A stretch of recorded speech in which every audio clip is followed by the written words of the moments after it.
This is the Variety Sports Network, created for the fans, by the fans. And we are live here talking the Gridiron here at Variety Sports Network. Got Jordan Maxson with me. No Jimmy this week. Wrestling tournament. Best of luck there, Jimmy, this week out there in Denver. Hope he's doing good. I'm sure he's tuning in as well. Jordan, we got a lot to get into. We're hitting week 15. And the games today were kind of like, I felt like they weren't all that great in some regards. But then there was like some weird matchups that turned out to be better games than I would have thought at the beginning of the week. So, and then of course we got the Ravens and the Jaguars going at it right now, 10-0 Ravens at halftime. As we're looking at the Ravens putting on a good defensive performance, probably not a little unexpected. The Ravens continue to play their type of ball. We'll follow that as we kind of enter the second half here. Keep you updated on all those things as we move through it. Let's get right to it, man. Week 15, you're talking the Gridiron. Like I said, one of the matchup right from the week that we were kind of looking, right from the get-go was the Bills, right? Bills, Cowboys. Oh, yeah. Cowboys on the road, big game. We have been saying the whole time throughout this year, we've been trying to, I think for the sake of just the show, yep, this is the Cowboys' time. They're making that look. They look like they're ready. And then we kept saying, well, yeah, what's history tell us? Let's not be idiots about it. But again, just trying to hype it up. Again, they go into a cold weather stadium on the road here in Buffalo in December, and the Bills just run all over them. It's a very dominant performance, to be honest with you. But the Cowboys do what historically they always do. You know, they check the eye test every year. You know, they put together a great roster. They get some veterans for pickups, a wide receiver the last couple of years. They get Martavis Bryant this year. They had T.Y. Hilton come to the club late last year. You know, they get Stephon Gilmore to kind of solidify the back end of the defense. Yeah. They play all these games. Dak puts up, Madden-like stats.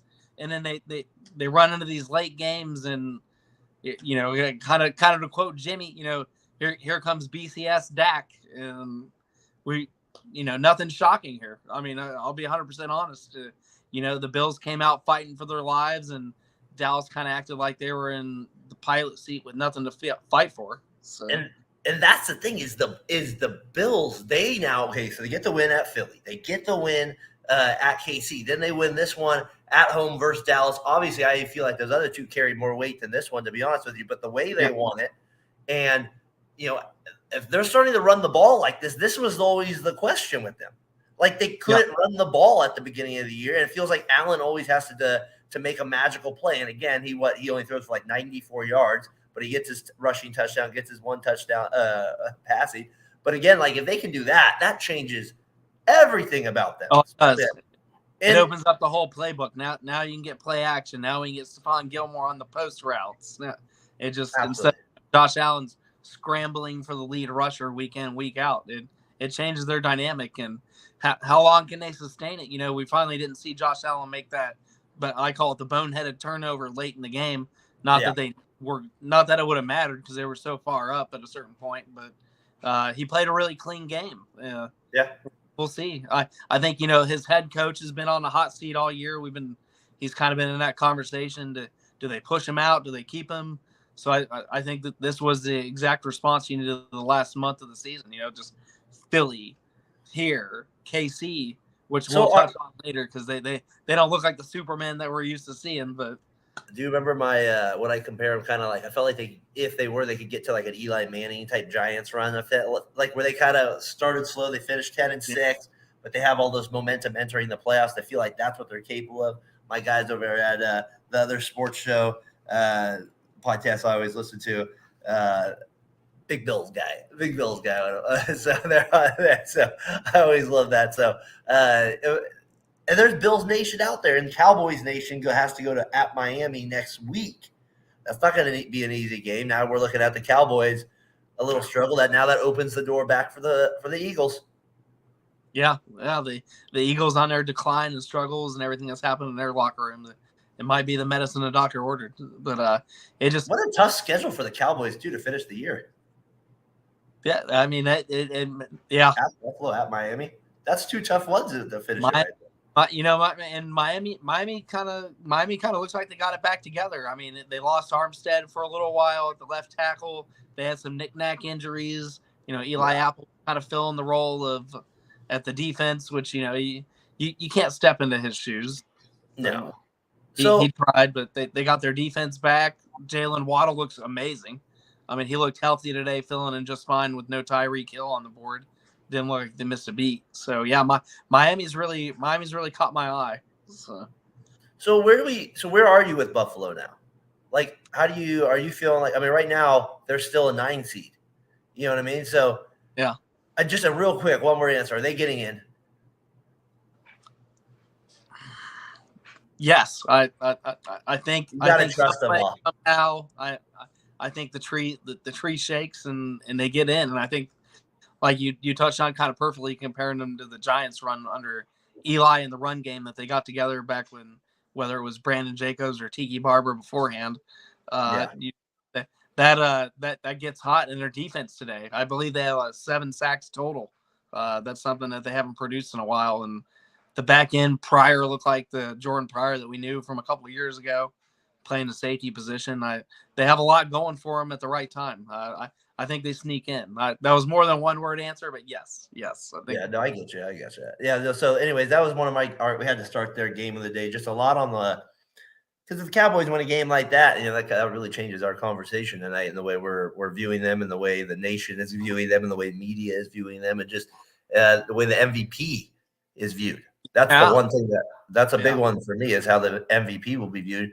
And I know it wasn't maybe like the best game, but like I said, we kind of had some slim pickings a little bit today in the game in terms of just like real good games. Some of the close ones were not ugly, were kind of a little ugly. So I couldn't quite go Texans, Titans. We'll get to that one. They'll be in the line though, but we had to wait a little bit on them.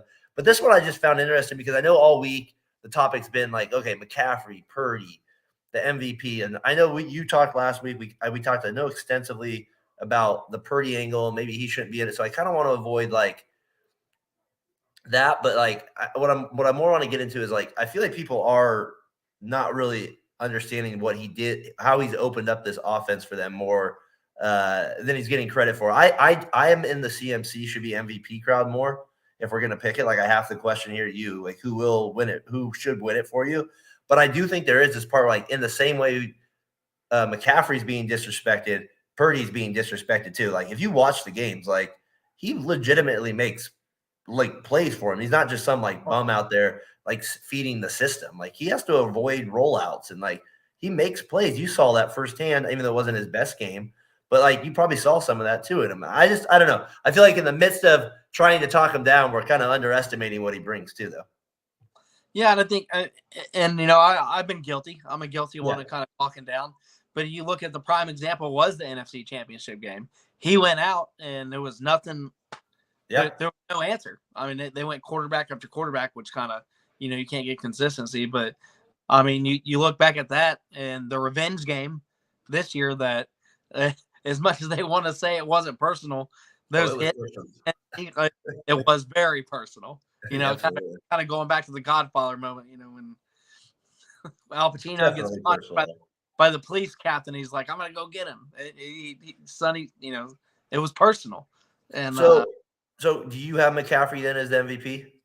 I honestly do, because that team was always borderline. They had a good quarterback in Jimmy Garoppolo. They made the playoffs behind a great defense and, a world-class offensive line, the best left tackle in the league, period. I'm going to label them that, they got McCaffrey there, and it just changed the dynamic, gave them that Frank Gore plus more. He catches, he runs, he just changes it. He opens up everything for Ayuk. Now they can run different kind of play actions and things of that nature that they really kind of lacked before.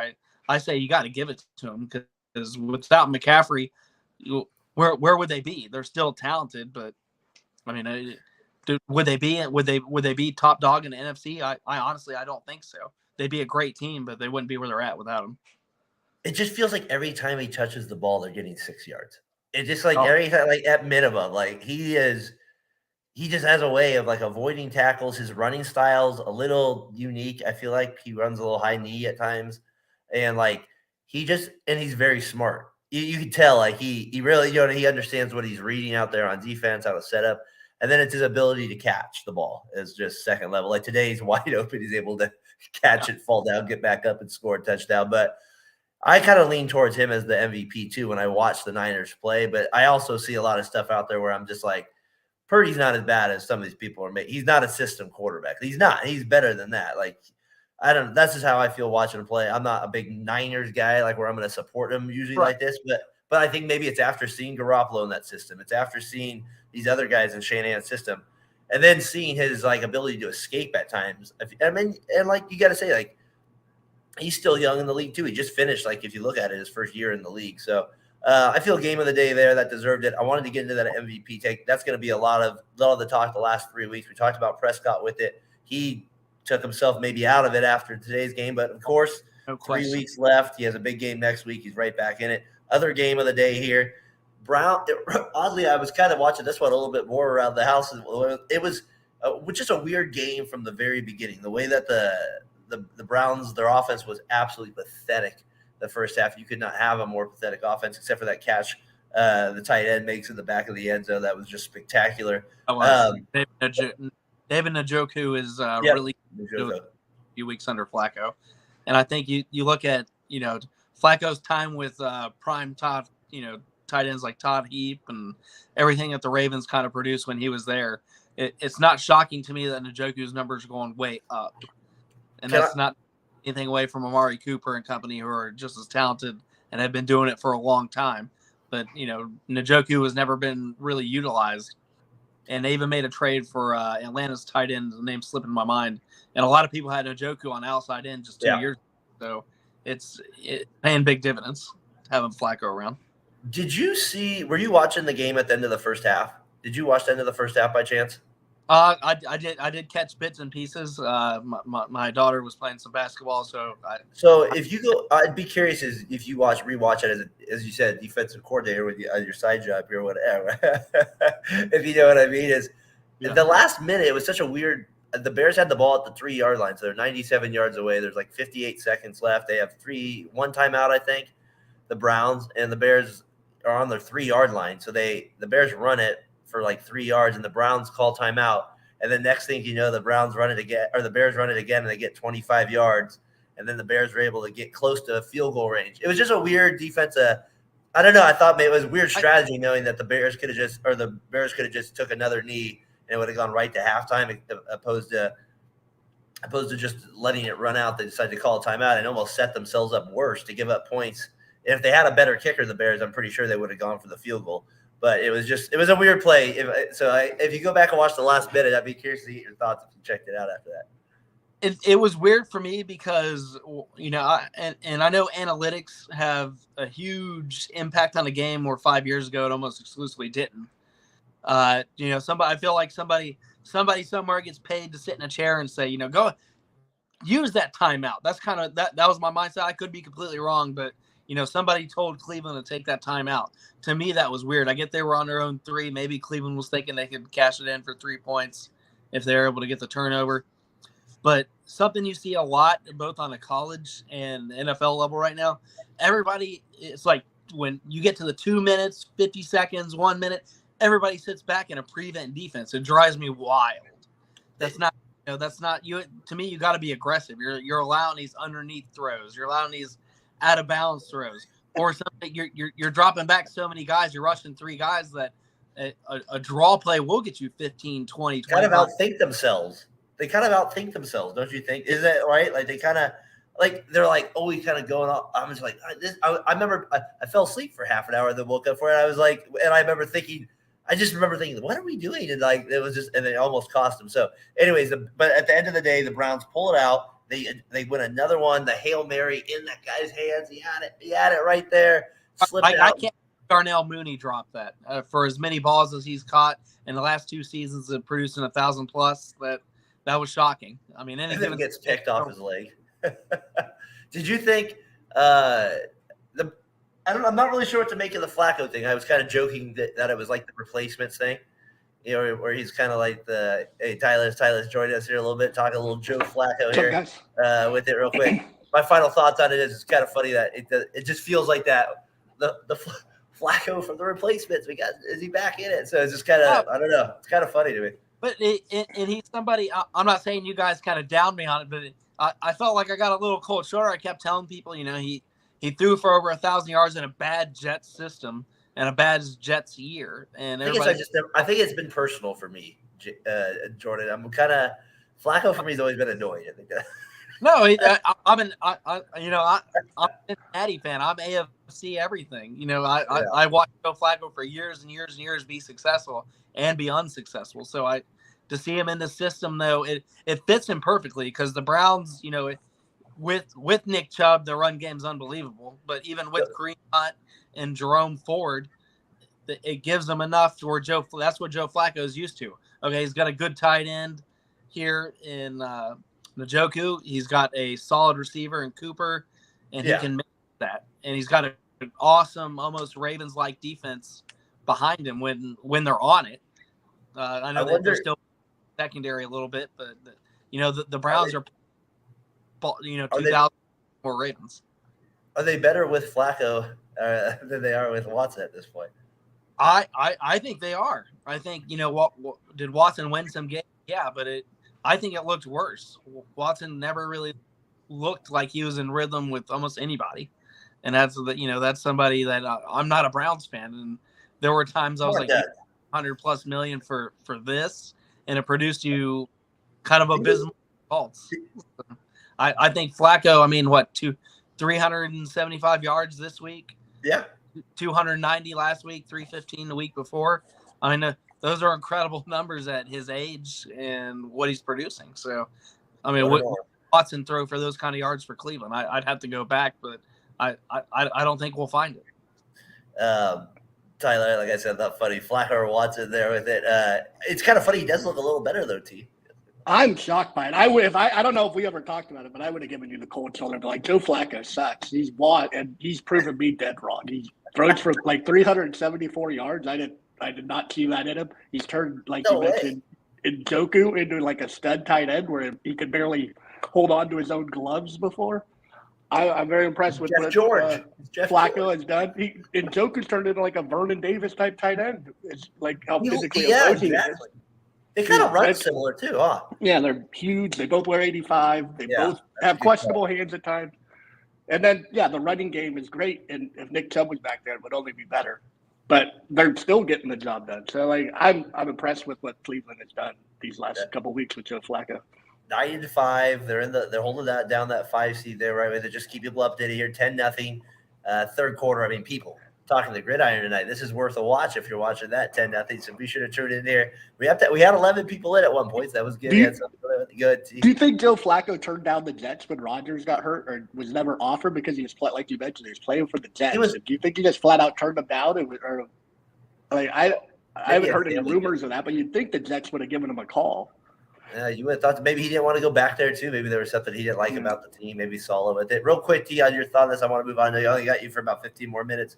I know you're going to talk about a lot more, but this is going to be a big topic I think on your show going forward because that CMC Purdy thing, man, it's going to be a thing. Are they going to split votes to where they don't get it? Because it feels at this point one of them should win it. So I'm interested.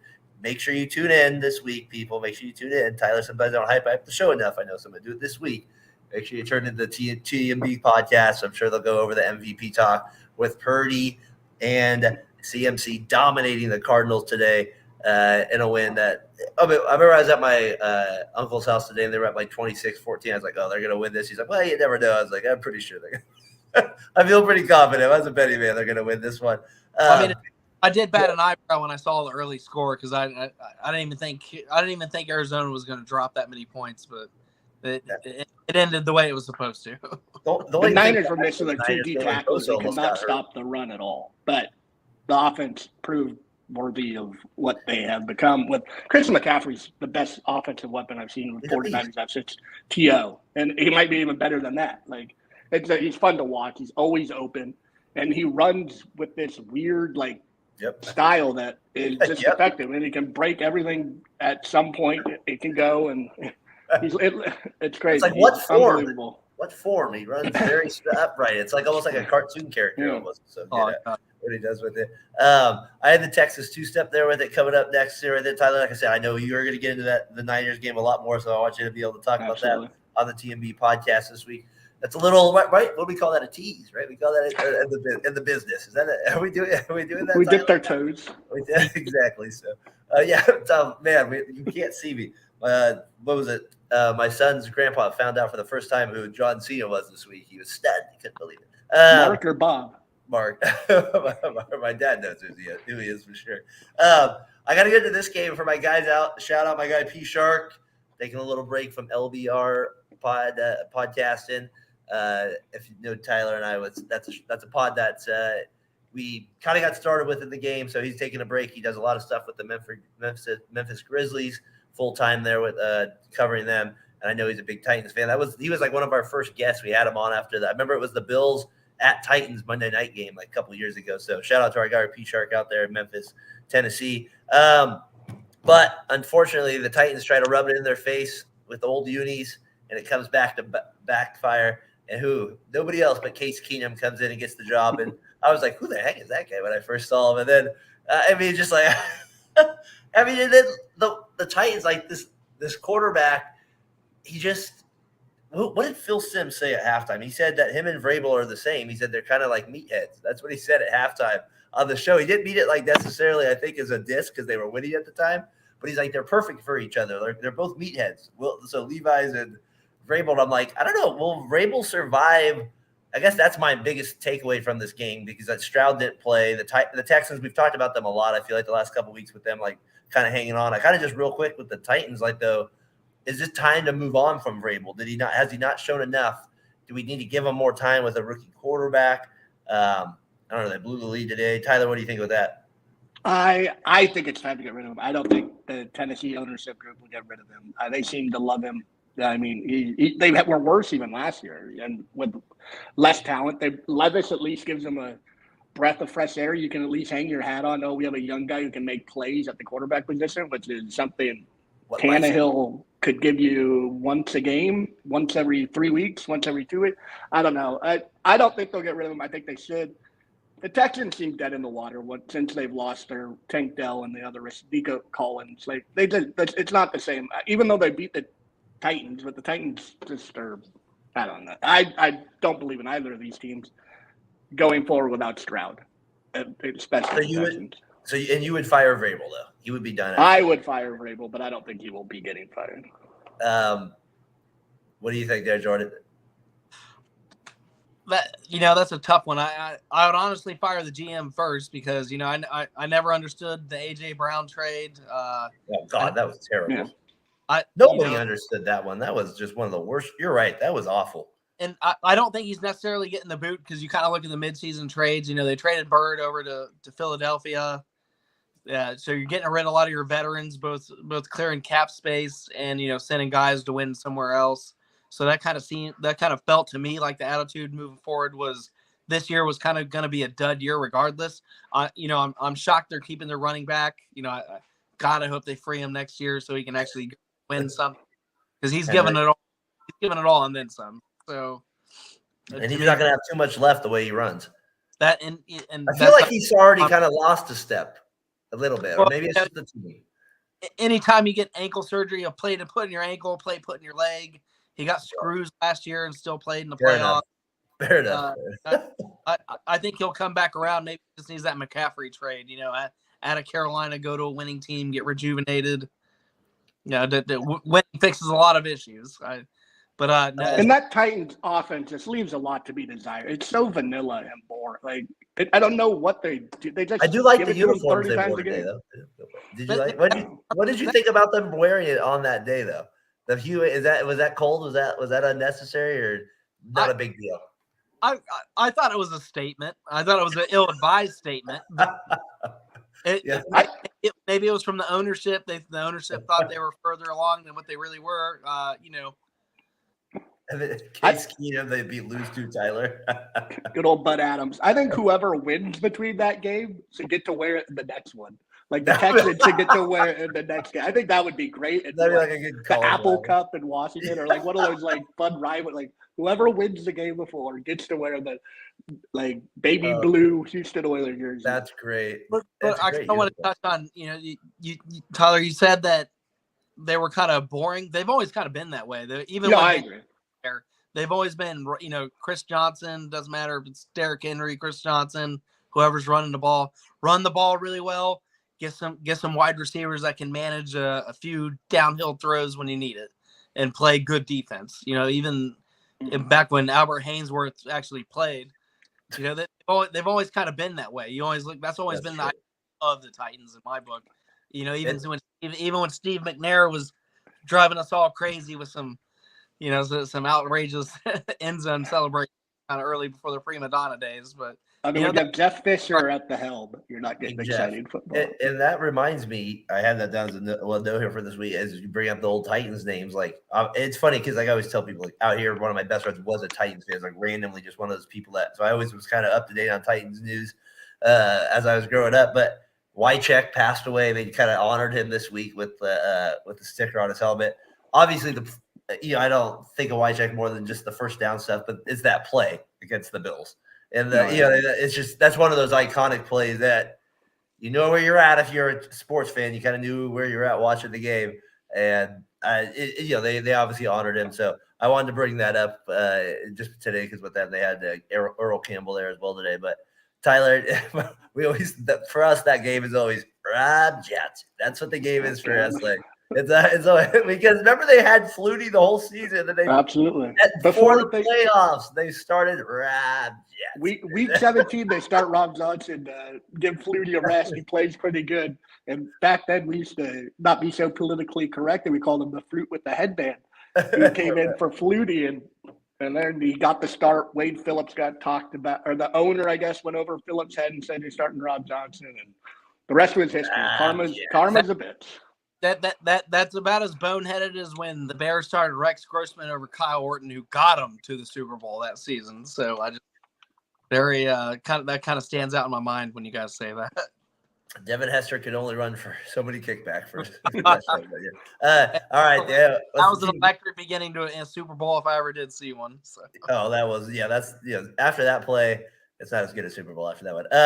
All right, Bucks win in Lambeau. This was kind of an interesting match. Tyler, this is always a weird uniform matchup to me in Lambeau. I don't know why. Whenever I see these, maybe it goes back to the Warren Sapp days a little bit. Like there's always it's always kind of an interesting one. I did see somebody posted there's a house for sale, $700,000 right next to Lambeau. That would be your front yard view. Not sure on game days if you'd want that, but I was like, that's not a bad piece of property to have right there. All right. So Baker Mayfield, we've talked about him a lot. We've talked about Mike Evans' angle of it a little bit with them. Out of all those teams in that terrible division, to me, they're the most dangerous of them, though, because Mike Evans brings a factor along with Mayfield where at least there's a connection between two people where I feel like Carr has nobody that he's connected with. All Panthers, whatever, then the Falcons, I mean, my God. Yeah. So you get into that, it's like this is the only team in that division that shows something. And Love does show his moments. He had a really bad turnover today, like falling down. He dropped it. But it was almost like he was falling down. He's like, oh, I need to use my hand to – and they let the ball go and put his hand down instead. And so the whole, I don't know. The Bucks, to me, Tyler, I've kind of wanted to fall in love with them all year. And they, after a game like this, I'm starting to maybe like them a little bit. It's like an underdog pick or something like that. I think there's a Baker Mayfield special. He has these games where you're like, oh, he is a great, or really, really good quarterback, and then he'll just have a stinker. I think that's what they are, and I agree with you. They're the best team in the NFC South. I think Rachaad White's one of the most underrated running backs in the NFL. Like, nobody knows who he is, but I traded the guy in week 2 for Tutu Atwell in my fantasy. Oh, my God, what a terrible trade it's been. I've been regretting it ever since. But the guy can do it all on a football field. He can catch, he can run. He tore Hufunga's ACL on a juke move. He's really legit. And then Mike Evans, Chris Godwin finally came to show up this season. So, yeah, I believe in the Bucs more than any of those two. Chris Godwin came off major knee surgery, so I really think that you're seeing his full capabilities coming on now. And good, like you said, goodness, this is a Baker Mayfield special. 154 plus quarterback rating, perfect. He was awesome today. 300 plus yards passing, like that's beautiful. That's poetry in motion when it comes to football. But I do think they are the team to beat in the NFC South. I think they're coming out of it. So I don't see the Saints getting it together. Derek Carr has the injury in the shoulder, and like you said, he's not getting on the same page with Chris Olave. Mike Thomas still doesn't look healthy. That run game's been probably the worst it's ever been. Come on, Baker. Come on, Baker Potato. You got this. You got this, Baker Potato. We got this. We can get this done. I like Mike Evans. That's for me. I actually like him as a receiver. That's my I mean, I always love Mike Evans, but it's the health of Chris Godwin. He's getting key feedback, and that's if they sneak into the playoffs, that to me is going to be scary. You're going to have to shut down both those big time receivers. Mike Evans has as many touchdowns as Devontae Adams does in his career now, and like just as many yards and a lot less receptions. But like what he does with his like pass attempts and receptions is absolutely insane production. And the thing with the Bucks too, like I just want the last point, and then before you move on, because I got you for a little bit, T, is they also like I said, they have the Evans thing, but they do have a little linebacker scariness at times where you're like, okay, they can make a play or something like that. So I feel like they kind of give a little difference. To the other thing I wanted to get to real quick here, Tyler, before the Falcons, John, I have them coming later in the show. So if you do want to hang with us, I'd love your comments on that, or check back in a little bit here. Man, just that's football that you just say you burn a tape. You don't watch that. You do not ever show anybody a game like that when it's 9-7, the pouring down rain. It's just, and as a fan, like that was watching that 3-0 game with the Raiders. I was like, I literally wasted 30 minutes of my life watching the first half of that game, like more than 30 minutes. I was like, it's a good hour. I was like pathetic, and then I started thinking about all the pathetic football I started wasting, and then I said, all right, I need to get a pizza, and you know what? So another beer. So we'll go there, but then felt a little better. So we got back at it. So you don't have to. We're talking cartoons and ice cream tomorrow. I don't blame you. I wouldn't talk anything else. And the way they lost too was like, we're gonna run the ball for 8 minutes straight, or it felt like 8 minutes straight to end the game, and walk it to the 1 yard line, and you just are at our mercy until we kick a Madden type field goal to end the game. Like, just like game over. So that type of thing with it. So. But yeah, we'll get into that a little bit more of the Falcons. I got a few other thoughts on them real quick at the end here. Wine and cheese, Tyler, though. I want to keep you on. Hopefully you get one for two more segments here. I got two more. Wine and cheese here. New England, the Swifties. She was out there today. She was in the crowd wearing the bean. They had it. She was they were fired for it. They had fans at the game just to see her that were Swifties. Like I said, I do PE with K through 8. There's more Swifties than I knew that there was out there. I didn't realize it was such a thing. So I'm finding out a lot this year. Is there a lot of boy Swifties in elementary? No, I think they're anti that. They're anti. It's straight women. I only have one Chiefs fan that goes to my school. And then there's one hardcore Chiefs fan. He wears like a Kelsey. He's had a Kelsey backpack for like 5 years. So he's a legit one. I'll give him that. So it was like for a long time. He's like had it back in like preschool. So he's got that. But they beat the Patriots, but I did watch this game a lot too, and it was just interesting watching them. I'm like they definitely don't. If they win this one, this is on pure grits and guts. I feel like this is not going to be the Chiefs winning the Super Bowl like we've ever thought. This is a complete grits and guts win where it's not going to be pretty, almost like a Steve McNair win for the Titans if we're being honest about it. Like today, some of the catches they made in the back of the end zone, and just like. I don't know. It was a weird game. Kelsey dropped a kind of a one you could say he talked, and Mahomes is throwing helmets again, Tyler. So I don't know. What do you think, Tyler? First thoughts here on the Swifties taking over Boston. I mean, I don't have any thoughts on the Swifties in Boston, but the Chiefs are just. I mean, Travis Kelsey's just a show. It doesn't even look like he runs routes anymore. He just sort of like jogs out to the middle of the field and goes, "Where are some guys, or where's an opening in the zone I can find?" And if it's man, then he'll run, and he's probably bracketed.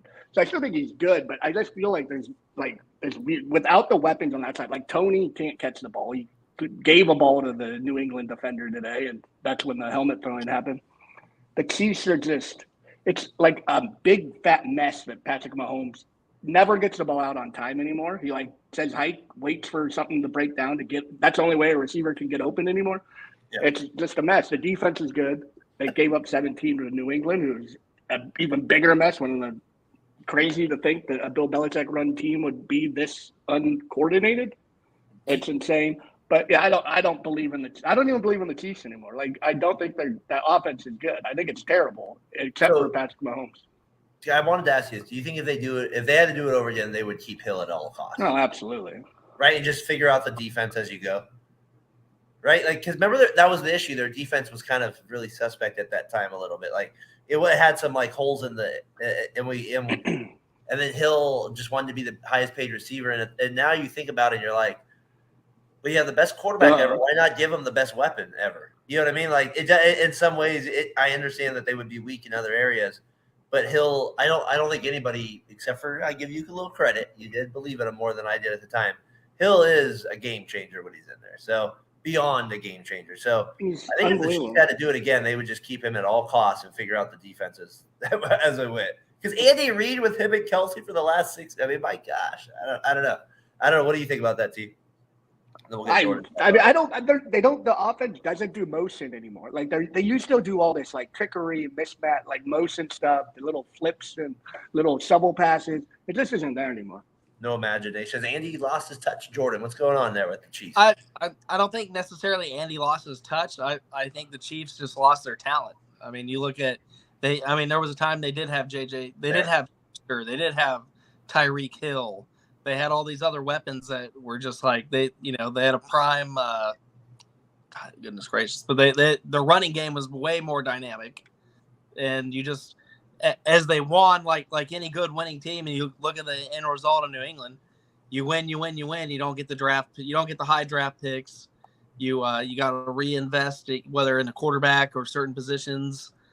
Free agency becomes kind of harder if people don't come together in a league where nobody really takes a pay cut anymore. Everybody wants my bag. You know, I know the NFL stands not for long league. I get that clearly, but do you want a legacy or just a paycheck? And I think we're living in a paycheck era. So I don't think Andy Reid's necessarily lost his touch. I think, you look at one point he had Kareem Hunt. One point he had Tyreek Hill. You had Patrick Mahomes. You had all these, big time weapons that they're just not there anymore. Kind of looking at Tom Brady in the last couple of years in New England. He didn't have the Randy Moss or the Wes Welker or, the Hogans or, the tight ends groups. He had Gronk. He had the tight end. I won't mention his name for obvious reasons, but they drafted him from Florida and was very successful. It's just what a player. But you just see the decline in talent, and whether it be via cap or via getting the 32nd pick in the league. I'm trying to keep it right. Tyler has a way. He knows that's going to get me to go over the top on stuff. My last thoughts on this before we move on. I'm with you though, Jordan. I believe. Yeah.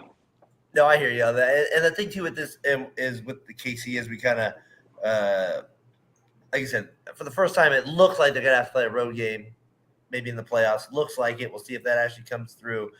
I put the Swifties obviously as a little bit of a joke there, but like I said, if you watch that game, they show it every 5 plays on average, more probably than that.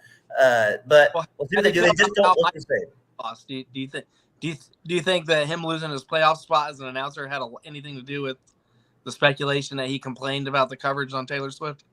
Yeah, probably so a little bit. I don't think it did. I didn't even know that was a thing. I will say this though. Who complained about what? Well, he would complain during Chiefs games and stuff like that he didn't want any coverage.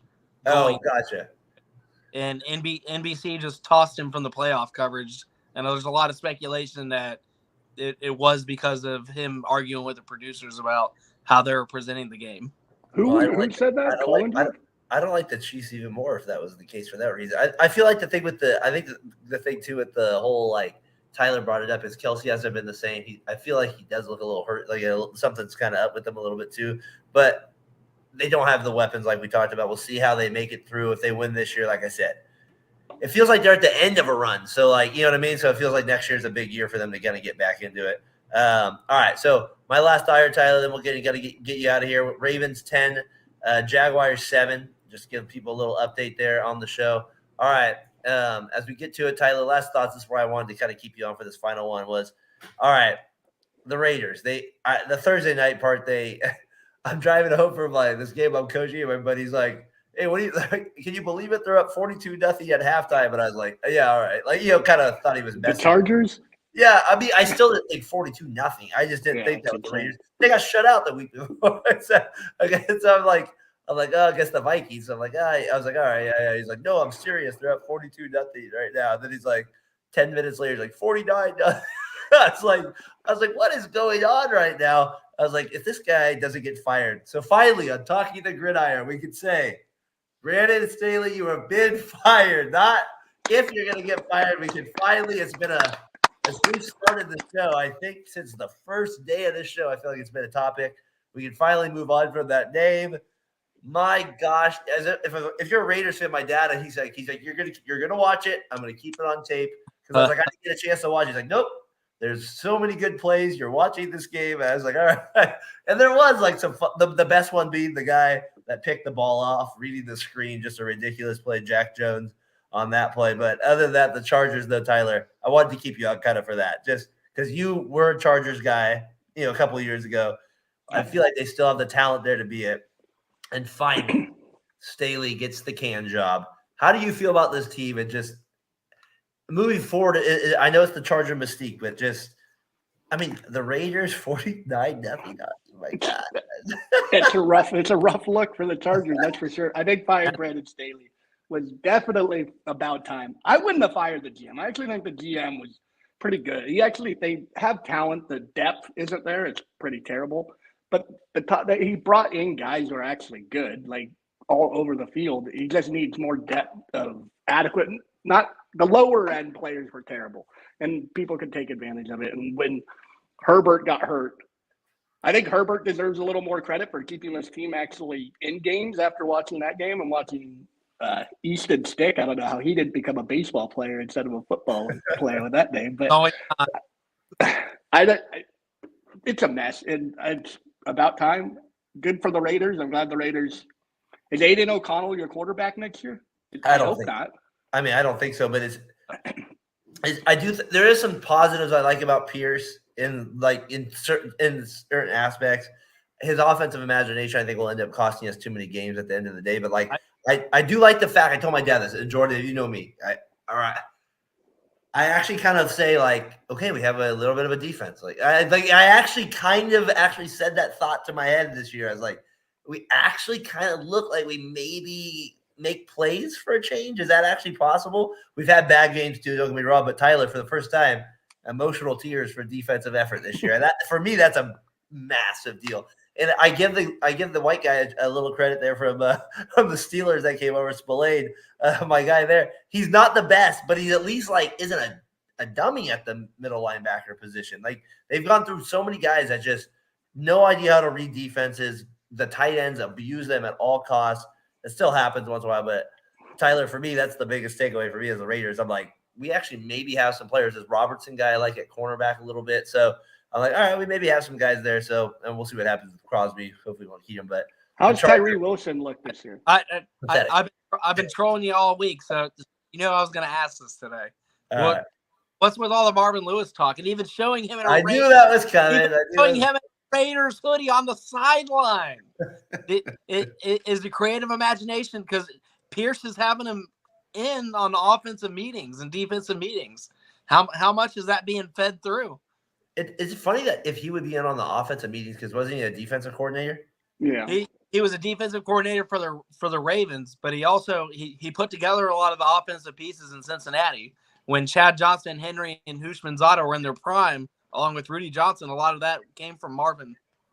I think the reality is, I can see why Bengals fans would be tired of somebody like Marvin Lewis, but the reality is, the man is a football brain, right? You know what I mean? If you just look at it from that standpoint, coming into a new building and just giving advice and giving things, I don't see how that's a bad thing unless he's trying to run the show or something like that. You know what I mean? Yeah. He just you get put in this little tunnel here with the Bengals because you're at one place for 13 years. The Bengals should have fired him probably many years before he got fired.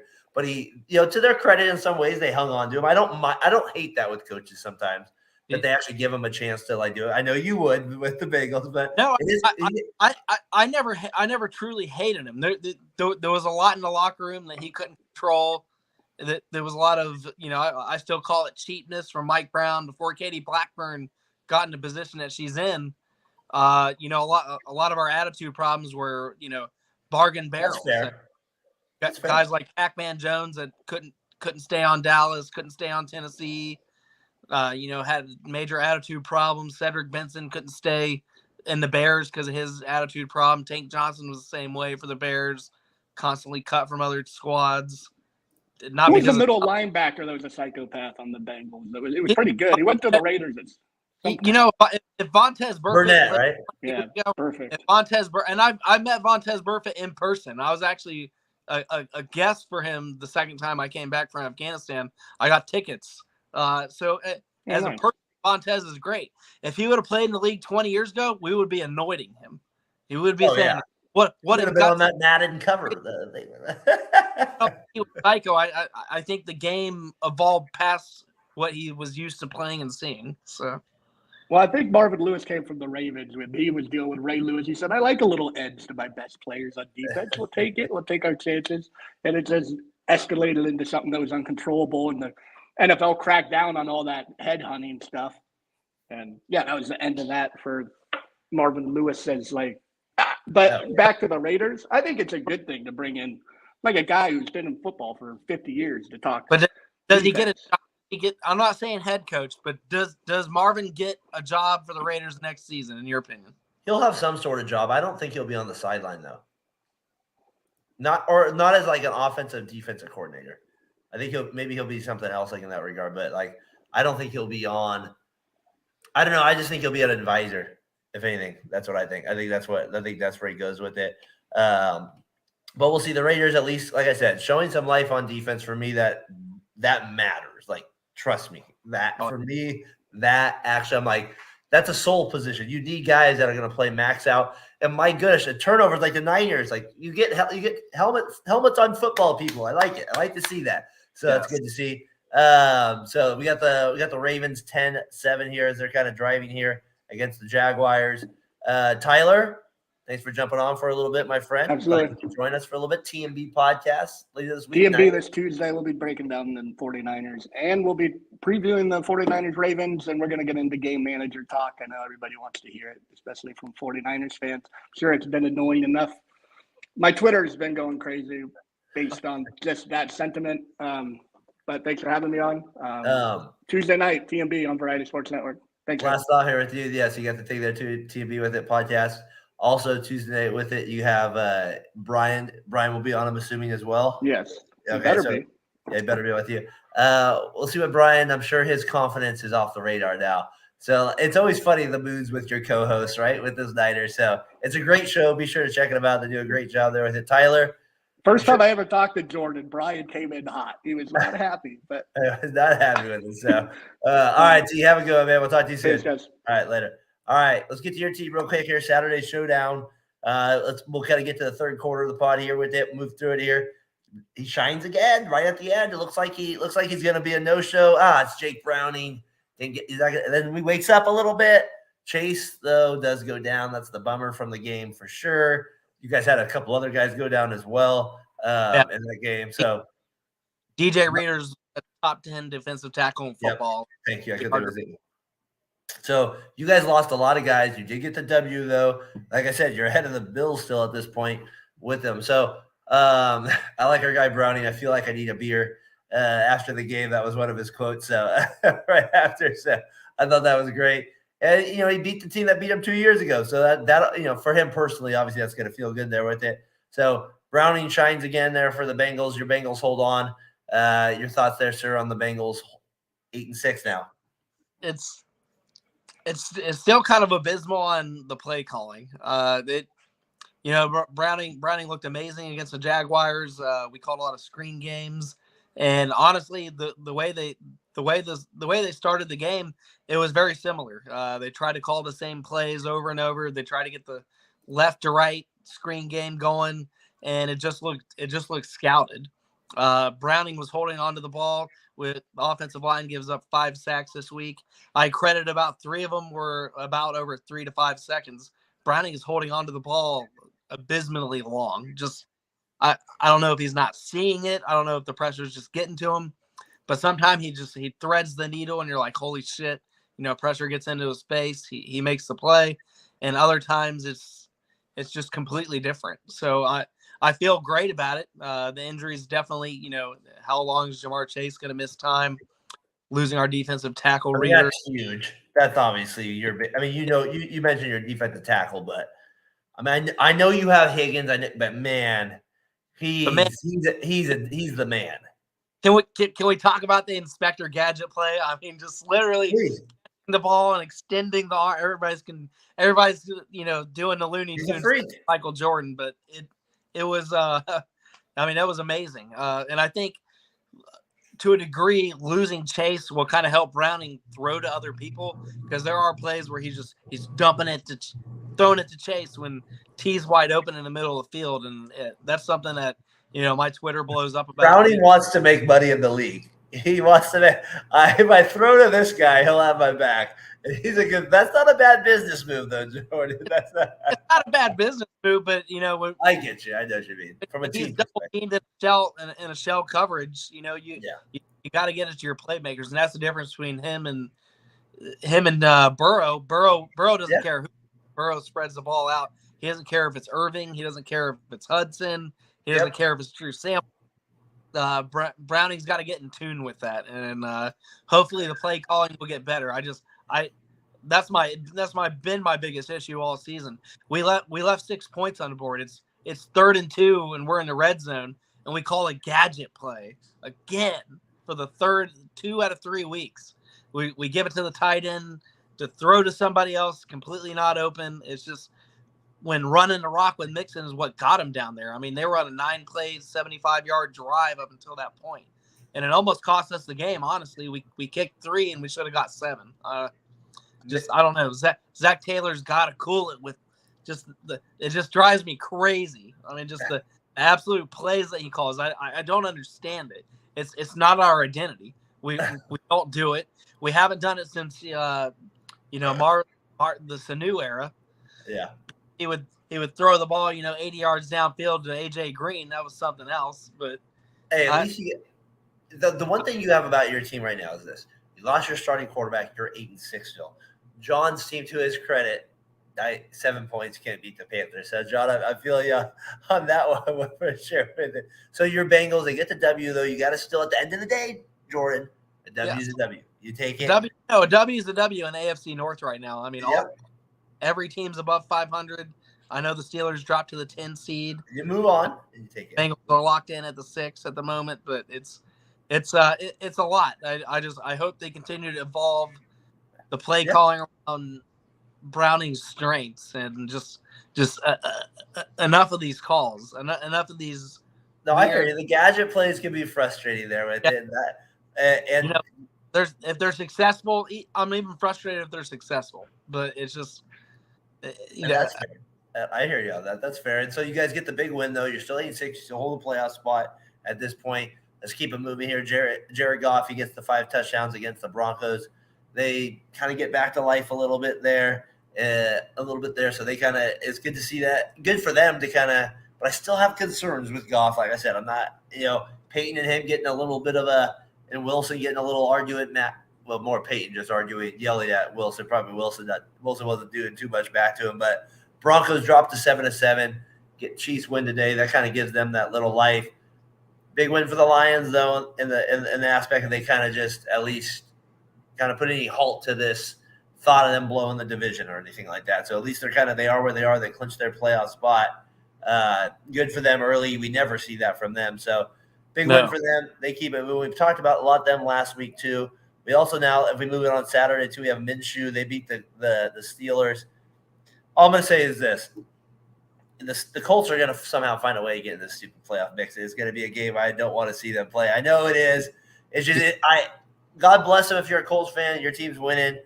Kind of maybe the same way you feel about your Bengals team now a little bit, but it's just one of those teams you're like, oh my gosh. And then you see them beat the Steelers, and you're like, Well, good. The Steelers aren't a playoff team either, so that was like an odd game too in that one as well. Well, I mean, up until the end of the day, the Steelers were a playoff team. I mean, that loss is what cost them. Oh, but gosh. they have a lot in the locker room going on right now. A lot of people are questioning if they're going to make a switch of head coach. What are your thoughts on keeping Mike Tomlin? If I was the Steelers, I would just keep your head coach. Just keep them until they're the one franchise that, like I said, like it's not a bad thing to keep your coach. I know if you allow it, sometimes you're just going to have bad years. And I know in the NFL that's something not to think about, but like maybe it's because I coach and I've done it for a long time. Like I'm just saying, like if you know what you're doing, like sometimes like you just don't have the ingredients. And I don't know what to tell you. Sometimes and like you do everything you can, and it's like you just hit a wall. And maybe somebody would have done better, but like I got to be honest, I feel like Tomlin's proven himself where he deserves more time. I mean, he made the playoffs last year too with crap.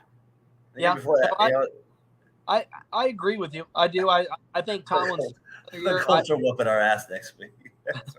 But I don't think the Steelers keep. I think the Steelers. I think they look at options at quarterback. I think they almost have to. Yeah, the Steelers need to definitely look at something because as much as you believe in Pickett, like it wouldn't be bad for him just to be a backup, and then maybe if he gets hurt, you have him coming in instead of Trubisky. You know what I mean? Like you at least have a little bit more depth with that. Because like Mitch Trubisky makes me pop antacids. I mean, I'm not even stealing. I hear you. I the little bit of the garbage game that I watched, it was just he comes out, he's overthrowing people, he's putting it out of bounds, he's throwing it right to the safety. It's kind of a lot of what you saw in Chicago, even though they went 10-6 at some point and made the playoffs, but. John brings up the point here is I mean, if Tomlin can come down south, that's what I mean. If Tomlin got fired, he kind of would be like Reed, or he'd be like one of those guys that gets hired immediately. Like as soon as he gets fired, he's going to be hired. Like that's the thing with like a guy like Mike Tomlin. So I mean, he's got a resume, but he just in my opinion, he's always kind of inherited a talented team. Ben Roethlisberger was there. Well, he wins when he doesn't have a lot. That's what I always feel like. Like even when like guys are hurt, like he's won with backups at times, and like I feel like he wins games he shouldn't even win. Like this year, they've won a lot of games they shouldn't even win. Like I don't know. Like to me, there's a part of him where I know he's not the perfect coach, but there's a lot of good qualities to him as well. So all right, so that was our Saturday showdowns. There, we kind of got into the Broncos, got into the Steelers. Got into the Colts. They're winning again. Somehow the Colts are going to find their way in the playoffs. I know it here. All right, late game check until we get into John's Falcons here in just a second. Last one here. Rams beat the Commanders. Cup just a stud again today as always. The Commanders. My guy Terrell out there. I'm sorry, man. Realism of sports. It's just one of those things with me at the Raiders once in a while. The Commanders are they're always stuck right there, man. Always stuck right there in the middle. The Rams though. Jordan keep it moving. They end up winning again this week, so they get that going with them. All right, it's time now as we kind of move in. Ravens 17-7 here with it. Oh yeah, my oh yeah part of the show here as we get to an hour part. Carr throws 3 touchdowns for the Saints. They beat my guy. Did you see me post that to Davidos? I got that for you guys. I saw it. Not so good. Is it coming to an end or did they just? We're always gonna do this, no matter what. No matter what, we're gonna do that. Today it did come to an end. He got absolutely slaughtered down on the ground. He had to run off the field there. A little concussion check. Comes back in, though, plays. Carr does play well today against the Giants. They get the win there. And then, of course, our guy here. Loses by 3 field goals to the Panthers. 9-7. Believe it or not, the Falcons were in first place last week, and now they're not in first place because they lose to the Panthers. It's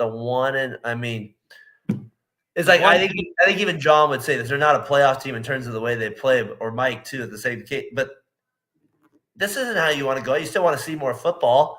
You're not. I mean, now this kind of even proves like to us, it's like this is a team we do not want to watch in the playoffs. Like you know what I mean? Like my gosh, I don't even think they would want to watch the playoffs. That's why I say cartoons. They're going to talk about cartoons. They don't even want to talk about football because it was so pathetic to watch.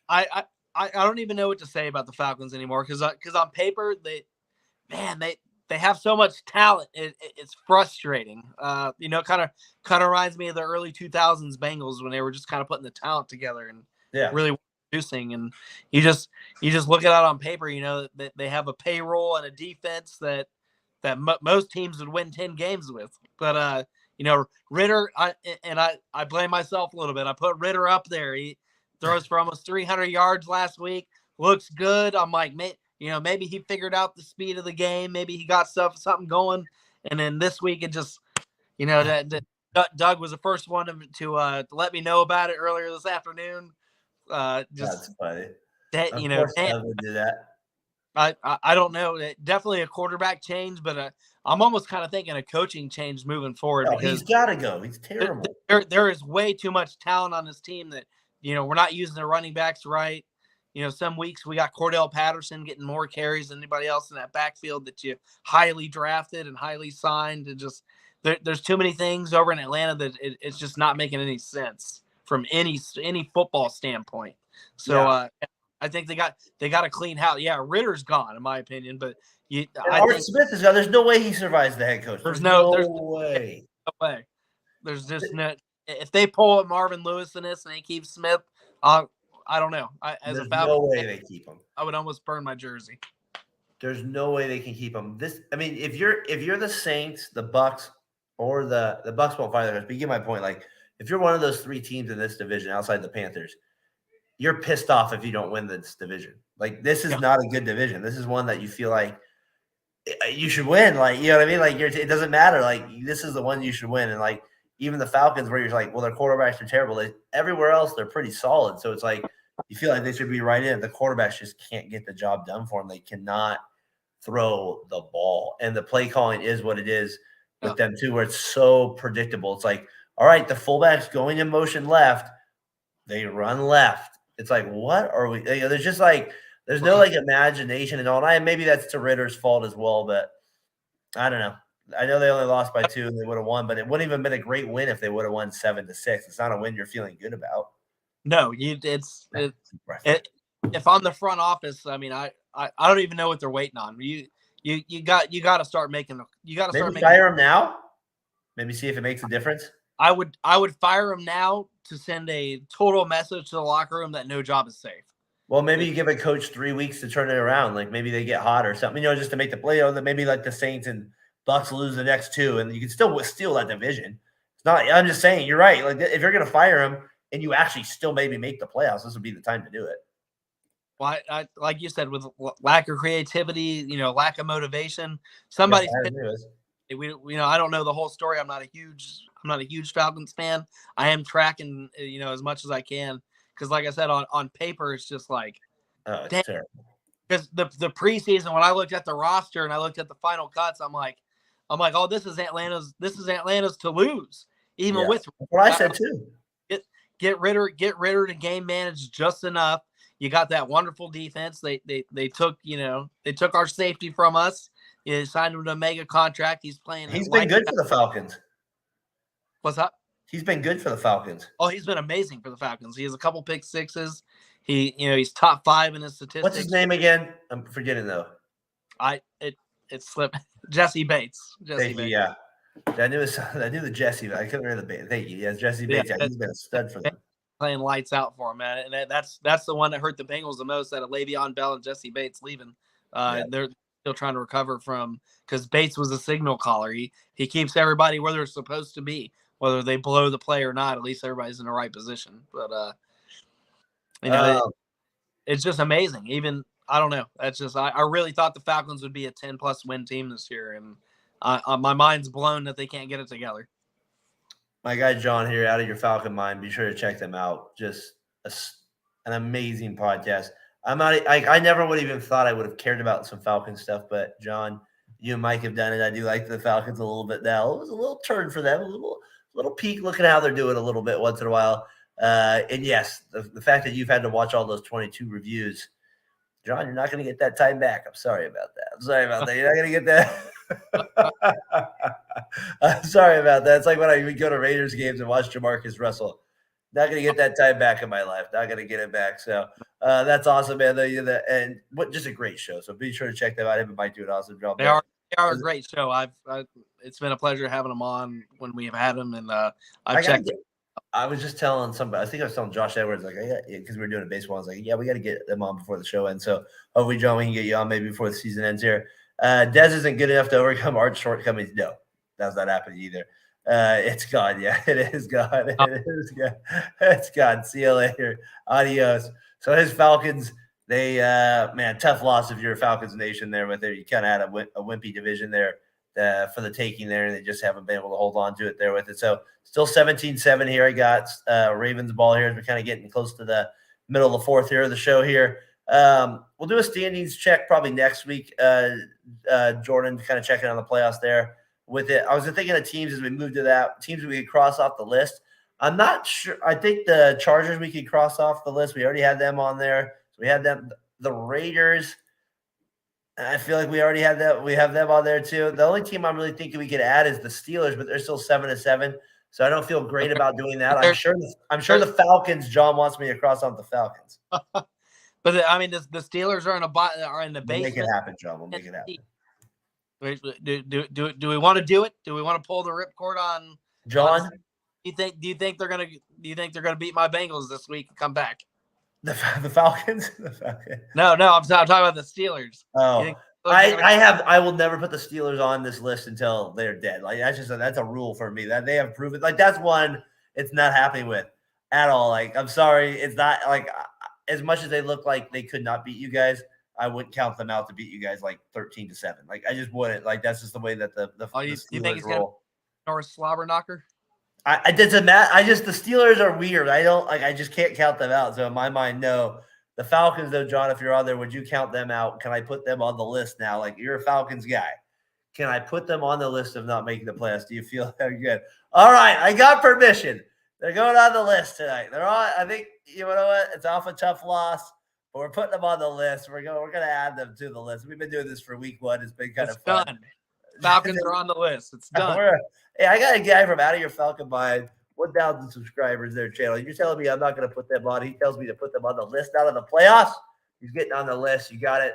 They're right there at the end now, John. They're next on the list just for you.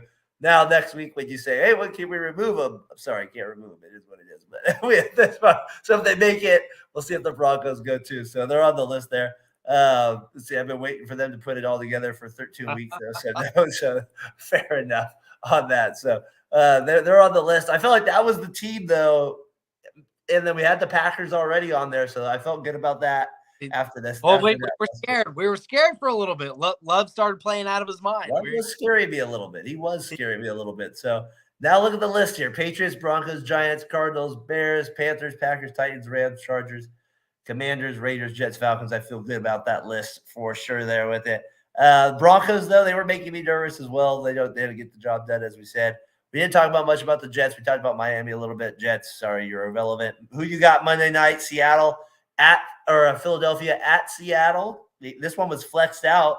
It was supposed to be Chiefs Patriots. Kind of the first time that's ever happened where they flexed out a Monday night game. Good decision though. Nobody wanted to watch that garbage on Monday night. So good job there.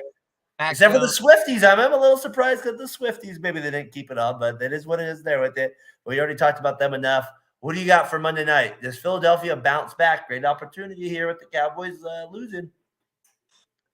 Man, it all depends on who Philadelphia starts at quarterback because they have Jalen Hurts as questionable. I saw that.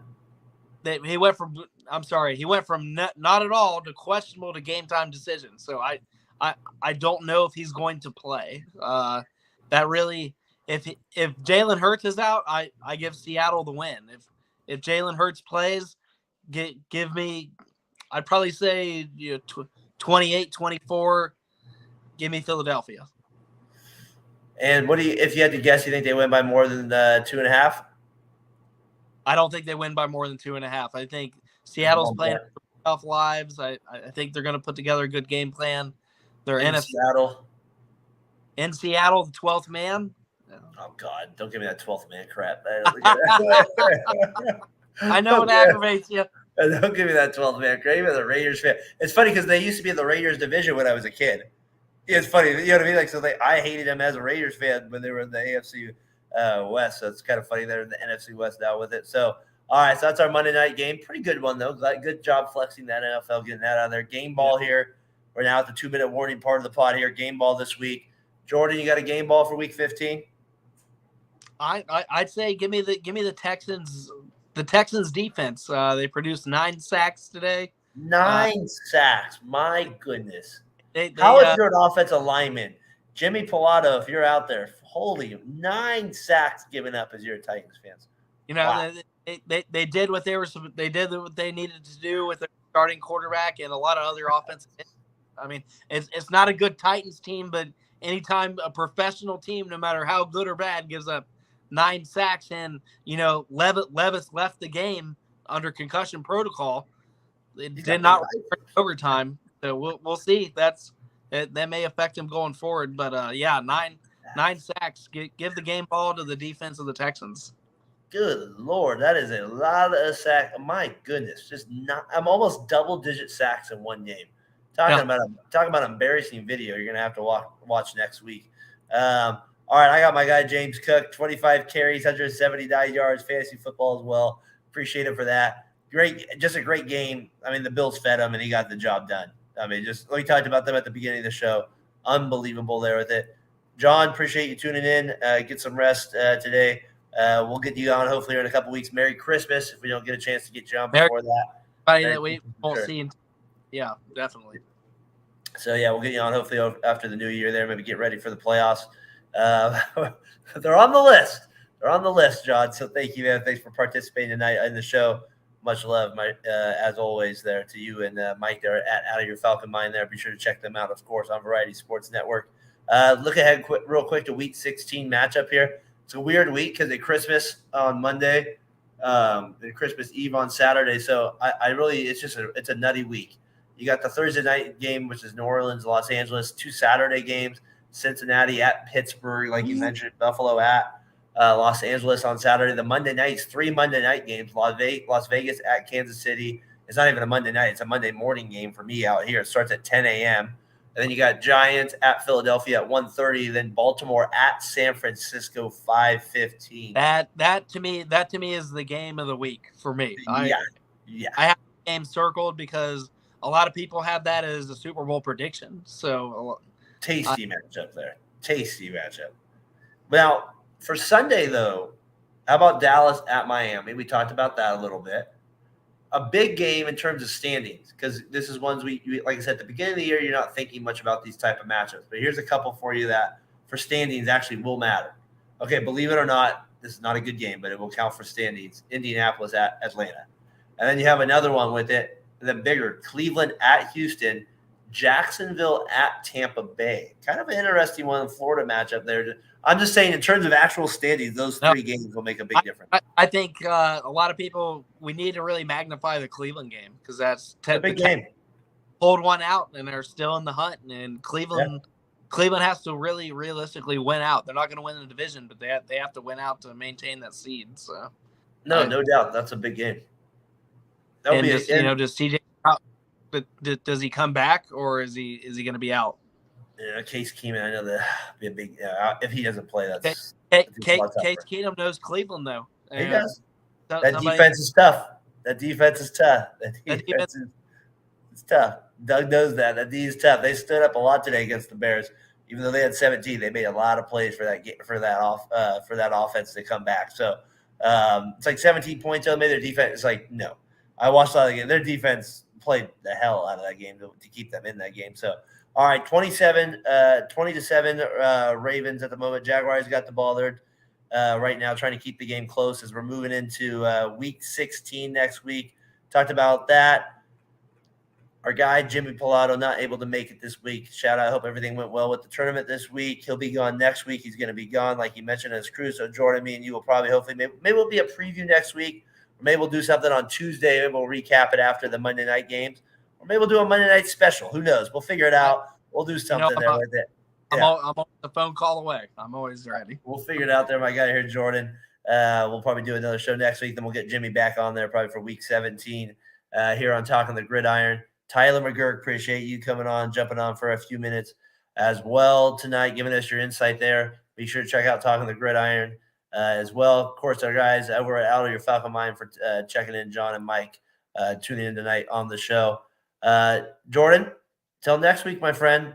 It's been a big football week. I look forward to it. There's a lot of big games next week.